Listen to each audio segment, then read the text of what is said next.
Mga paps, mga mams, problema nyo ba yung mga nagsisikapalang pubal o di naman kaya kalyo dyan sa paa nyo at nagbibitak-bitak na?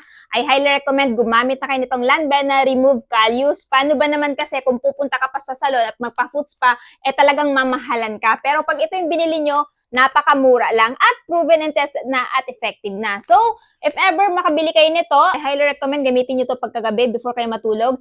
Ibababad nyo po yung paa nyo nito. No, pero before niyo ibabat, mag-patch test muna po kayo. Parang sa ganun, malaman po natin kung okay ba siya o hindi ba kayo allergy sa ingredients ng Lanvena Remove Calyus. So, ibababad niyo po siya ng 60 to 90 minutes or 1.5 hour. Pagkatapos niyan, banlawan niyo na.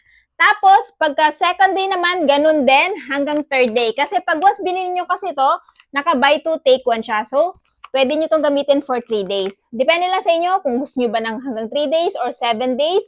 So, kung if ever, ayan, 3 yung bilhin nyo, pwede nyo siya gamitin in 3 days kasi makikita mo na kaagad yung result. At kapag once makita nyo na po yung result, magiging ganito po yung paa ninyo.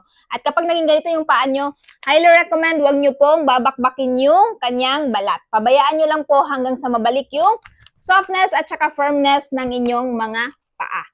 So, ayan mga paps, mga mams, kung problema nyo din yung kubal or kalyo ng paa nyo, gumamit na kayo nito. So, meron po silang available na Lanvena Milk Foot Peel Mask.